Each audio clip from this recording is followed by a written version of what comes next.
अस्सलाम वालेकुम। 9th class आपकी 13 मई की डायरी है। गज़ल नंबर 2 के आखिरी जो 4 अशार हैं उनकी हमने तशरीह करनी है। पिछले दिन हमने इसके पहले 3 जो अशार थे उनकी तशरीह की थी। अब उससे जो अगले वाले अशार हैं उनकी हम तशरीह करेंगे। देखें, सबसे पहले हम तशरीह करने से पहले जो इसके अल्फाज हैं मुश्किल, उसके हम ना मानी जान लेंगे ताकि हमें आसानी रहे। जी देखें, रही सब्ज़ बेफ़िक्र किश्ते सुखन। सब्ज़ हरा भरा रहना, बेफ़िक्र लापरवाह रहना, किश्ते सुखन शायरी की सरज़मीन। ना जोता क्या मैं न बोया क्या। जोता क्या यानी हल वगैरह नहीं जोया और ना ही उसमें कोई बीज बोए हैं। जी शायर यहाँ कह रहे हैं कि जो मेरी शायरी की सरज़मीन है, मेरी शायरी है, वो सरसब्ज़ है, वो बहुत अरूज पे है। उसके अरूज पे होने की वजह क्या है? उस पे अरूज के होने की वजह ये नहीं है कि उसमें बहुत ज़्यादा मेहनत की गई है, बल्कि शायर कह रहे हैं कि मैंने इसमें कोई ख़ास मेहनत भी नहीं की, बल्कि शायर महबूब के हुस्न व जमाल से नगमे जो है वो तख्लीक़ करते रहते हैं, जिससे उनकी शायरी का चर्चा आम होता है। और असल में जो आतिश हैं वो अपनी शायरी के मतलब ये बता रहे हैं कि मैं इसमें कोई खुदादास जो सलाहते हैं उन्हीं की बदौलत ये कर रहा हूँ। इसमें बहुत ज़्यादा मेरी मेहनत और मशक्क़त का कोई ताल्लुक़ नहीं है, बल्कि जो मेरे महबूब के हुस्न व जमाल का किस्सा है उसी को मैं अपने शेरों में ले आता हूँ। और उन जो शायराना सलाहते हैं उन्हीं को बुरूबकार लाते हुए मेरे शेर जो हैं उनमें रौनक है और मेरे शायरी की जो खेती है वो सरसब्ज़ है। और मैं इसमें ख़ास कहीं मेहनत के बाद, जिस तरह कोई ख़ास मेहनत के बाद सब्र मिलता है, इस तरह नहीं मुझे करना पड़ता, बल्कि बग़ैर मेहनत के ही ना तो मुझे कभी हल जोतने की और बोने की फ़िक्र हुई। और ये बफ़ज़्ल खुदा हमेशा से जो मेरी शायरी है वो सरसब्ज़ है, बग़ैर किसी मुशक्क़त के और बग़ैर किसी मेहनत के मेरी शायरी जो है वो अरूज पर है, क्योंकि उसमें मैं महबूब का ज़िक्र करता हूँ, महबूब के हुस्न जमाल की बात करता हूँ, तो मेरी शायरी जो है वो अपने अरूज पर पहुँच जाती है। अगला शेर देखें, बरहमन को बातों की हसरत रही, खुदा ने बुतों को ना गोया क्या। बरहमन जो है ये जो होते हैं बुत परस्त जो होते हैं उनकी बहुत बड़ी कास्ट है। जिस तरह कास्टें होती हैं, ज़ात पात का ताल्लुक़ होता है। मुसलमानों में तो मुसलमान हैं तो बस ठीक है, मुसलमान हैं, लेकिन बरहमन जो है ये हिंदुओं का आलम होता है, पंडित वगैरह होते हैं ये हिंदुओं के, बुतों की पूजा करते हैं। हसरत आरज़ू, बरहमन जो है बुतों की पूजा करता है और उनका आलम है, पंडित है, लेकिन उसको हसरत क्या है? बरहमन को बुतों की हसरत जो है वो रही है, खुदा ने बुतों को ना गोया क्या।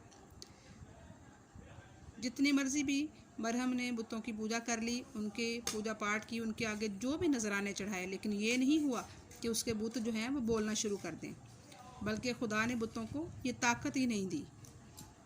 खुदा ने बुतों को ना गोया किया कि उनको बोलने की सलाहियत नहीं दी, ताकत ही नहीं दी, बुत कभी भी बोल नहीं सके।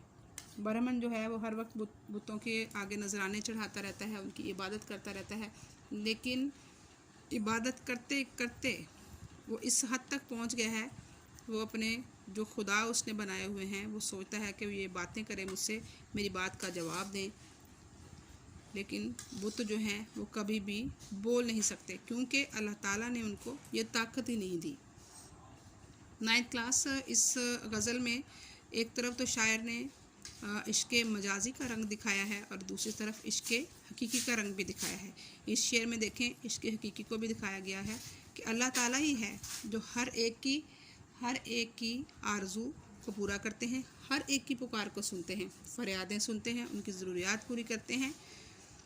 अल्लाह ताला अपने हर बंदे की पुकार को सुनते हैं और वही रब्बुल आलमीन है, उसके वजूद का कोई इनकार नहीं कर सकता। जबकि दूसरी तरफ जो बुतों की पूजा करते हैं वो अच्छी तरह जान चुके हैं कि अल्लाह ताला के सिवा कोई माबूद नहीं, वही सुनने वाला है और जानने वाला है। बुत जो हैं कभी भी ना सुन सकते हैं, ना जान सकते हैं और ना ही किसी फरियाद के जवाब में कोई जवाब दे सकते हैं। जी आगे देखें, अगला शेर है, मज़ा गम के खाने का जिसको पड़ा, वो अश्कों से हाथ अपना धोया क्या। इसमें शायर जो हैं वो बता रहे हैं कि जिसको गम खाने का मज़ा पड़ जाए, जिसको इस बात से वो लज़्ज़त आशना हो जाए कि उसने महबूब के गम में, महबूब की जुदाई में रोना है, तो फिर उसको कोई और चीज़ अच्छी ही नहीं लगती। उसको इस लज़्ज़त से आशना हुए इतना अरसा गुज़र चुका है कि वो हर वक्त उस गम में ही मदहोश रहता है। जो गम की लज़्ज़त से वाकिफ़ हो उसे सारी ज़िंदगी आंसू बहाने में मज़ा आता है, और वो इतने आंसू बहाता है कि वो उन आंसुओं से अपने हाथ धोता रहता है। शायर जो है वो महबूब के गम में हर वक्त आंसू बहाता रहता है, और उसको इतनी लज़्ज़त उसमें मिलती है कि उसको कोई और काम अच्छा ही नहीं लगता। असल में शायर जो है इस बात की तरफ भी इशारा कर रहे हैं कि जो इश्क और मोहब्बत का जज्बा है उसमें कोई आसानियाँ नहीं हैं, बल्कि उसमें मुश्किलात ही मुश्किलात हैं। और ये भी बात है कि ये जो इश्क मोहब्बत का जज्बा होता है इसमें सुकून नहीं होता, बल्कि इसमें बेसुकूनी और बेइत्मीनानी होती है, बेकरारी होती है। कभी महबूब से मिलने के लिए बेचैनी होती है, तो कभी महबूब के गम में बेचैनी रहती है। लेकिन इसके साथ साथ ये भी बात है कि शायर ये भी बता रहे हैं कि इतना हौसला और जुर्रत आशिक लोग ही कर सकते हैं कि हर वक्त गम में रहें, आंखों से आंसू जारी रहें, और महबूब के बारे में सोचते सोचते आंखें जो हैं आंसुओं से पुर हो जाएं, और उन आंसुओं से इस कदर पानी बहे कि शायर जो है वो उन आंसुओं से अपने हाथ धो रहा है। इसमें ये शेर भी लिख सकते हैं, ये इश्क की बाजी है जो चाहे जी चाहे लगा दो, गर जीत गए तो क्या कहना, गर हार गए तो भी बाजी मात नहीं। जी इसके बाद आखिरी शेर जो है ये देखें,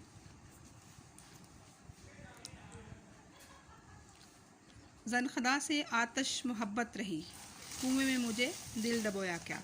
ज़नख़दा से मुराद ये है जो महबूब की ठोड़ी में गड़ा पड़ रहा है ना, उसके बारे में शायर कह रहे हैं कि मुझे अपने महबूब की ठोड़ी जो है उसमें पड़ने वाले गड़े से बहुत ज़्यादा मोहब्बत है।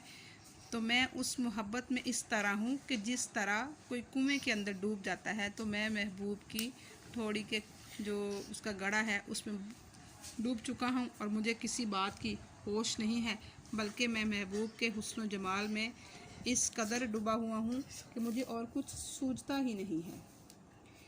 शायर जो है महबूब के जो ज़ाहरी नक्श हैं उसके चेहरे की, उसकी तारीफ़ बयान करते हुए कभी उनके बालों की तारीफ़ कर रहे हैं, कभी उसके चेहरे की तारीफ़ बयान कर रहे हैं, कभी दांतों की रोशनी की बात करें कि किस कदर हसीन है। तो अब शायर जो हैं वो महबूब के जो ठोड़ी है उस पर जो पड़ने वाला गड़ा है उसकी तारीफ़ कर रहे हैं कि उसकी ठोड़ी बहुत ज़्यादा खूबसूरत है, और उसमें जो डिम्पल पड़ रहा है वो इतना प्यारा है कि मेरा दिल जो है वो ऐसे हो गया है कि जिस तरह कोई दिल जो है कुएं में डूब जाता है, मैं उस ठोड़ी के गड़े में डूब चुका हूँ, और मुझे और कुछ सूझता ही नहीं है। जब मैं अपने शायर जो है उसका मकसद ये है कि जब मैं अपने सीने को टटोलता हूँ तो मुझे वहाँ दिल महसूस ही नहीं होता, क्योंकि मेरा दिल जो है वो महबूब के कदमों में जा चुका है, और महबूब के जो ठोड़ी का गड़ा है उसमें मैं डूब चुका हूँ, और मैं उसमें से हरगिज़ अपने आप को निकलता हुआ नहीं महसूस करता, बल्कि मैं और गहराई में जाकर अपने महबूब से मोहब्बत कर रहा हूँ।